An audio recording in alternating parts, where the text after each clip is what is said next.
Who would have thought Morris would turn out to be... I'm at a loss of words. How could he have done something like this? I'm just glad that you're all safe and sound. Who knew that such a labyrinth of cases would be behind this story? Well, what should we do now? We have a finished film, of course, but should we still go ahead with the premiere? What do you mean? Shouldn't you be even more motivated to spread the word now that you've learned the truth? Chiori is right. I'd also like more people to see this story for themselves. But the real ending of the story seems to have deviated somewhat from the one in the script. Is that still acceptable to you, Miss Chevreuse? The call is yours. We still have time to reshoot an ending if that's what you'd like. No, it's fine as is. I like what we have for the catharsis. Romanticism is what gives works of art their appeal. Fiction is able to explore means of restitution that could never work in real life. Just like the real world, the world of stories also has its own set of rules and justice. These different possibilities are what initially drew me to reading in the first place. Sounds good to me. I support your decision. What about Veronique? Will she be okay? She will soon face her judgment alongside her brother and Morris. If I had to guess, they'll probably all be sent to the fortress of Meripede. I'll make sure to give Risley a heads up about it. Oh, you mean that kind of heads up? Exactly. Ahem. All right, then the matter's settled. Now that everything's been taken care of, there's no reason for us to keep looking all gloomy and grumpy. Let's get back to the feast and enjoy each other's company. We'll be starting the post-production process tomorrow. You should join us, Chevreuse. You missed the first few hours of the party, didn't you? All right. Count me in. Then I'll wait for you over there. There's still some good news that I'd like to share with Chevreuse. Traveler, Paimon, could you wait for me by the sea after the party ends? I'd like to go on a brief walk with the two of you. Thank you very much.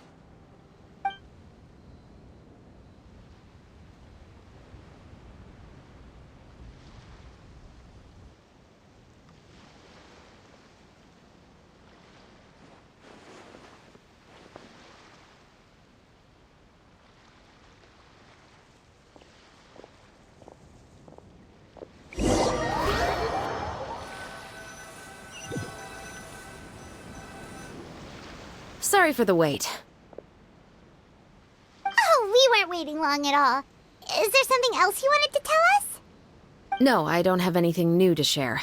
I just felt that since you were my investigation partners, I should have another conversation with the two of you.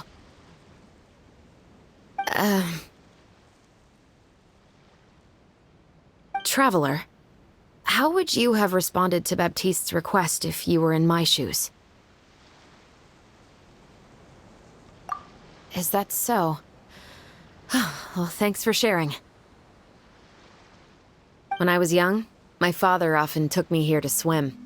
We'd come rain or shine, even when it was freezing cold. He told me that swimming was the best activity to train one's strength of will. You could never give up before reaching the shore, especially when the water was cold. Oh? Why's that? Because the moment you give up would be the moment you die. At that point, I still hadn't received my vision. One winter, the chilly wind felt almost like knives on my skin, and the seawater was so frigid that it numbed my toes the moment I stepped in. I cried and begged my father to spare me from having to swim across, but he wouldn't listen. He used to be a member of the Special Patrol as well. You could say it was his way of educating his children. That sounds awful.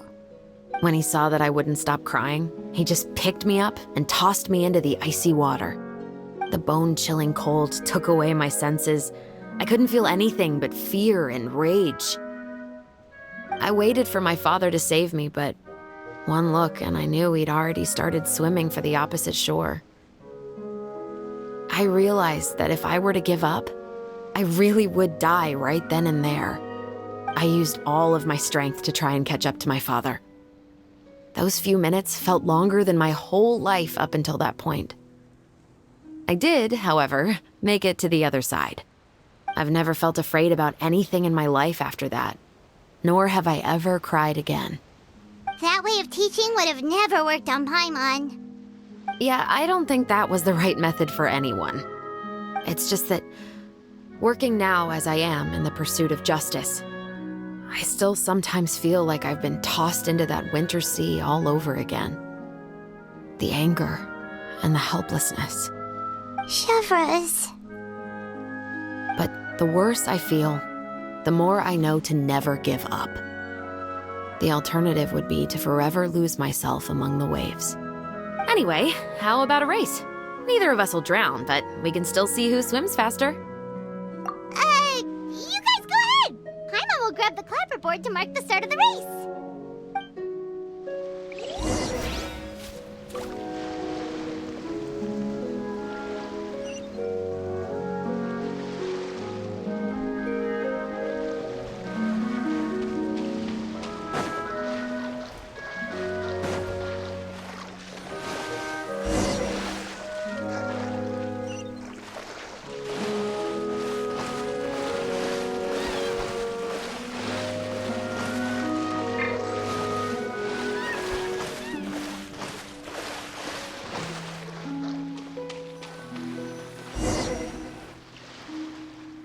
Oh, that felt good.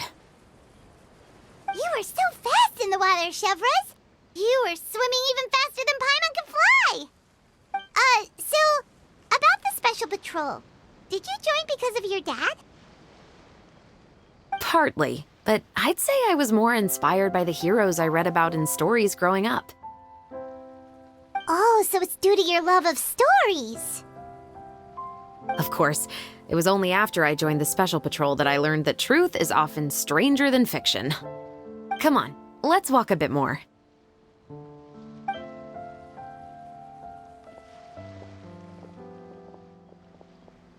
To be honest, I do sometimes question whether the decisions I make are the right ones. But I know that no matter what, I must keep swimming. Because the only thing I've got my eyes on is the shore in the distance.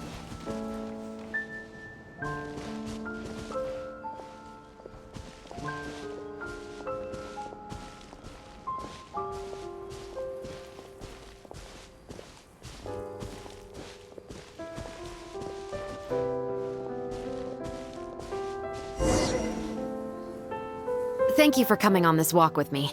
I feel a lot better after getting all that off my chest. Huh. We're nearly back at Baptiste's house. Huh, you're right. I didn't realize we were so close. He really did plant a lot of flowers. It's just like how he described it in the story. Huh? Wait. Paimon, Traveler, look! The rainbow roses in the garden. They're in full bloom now.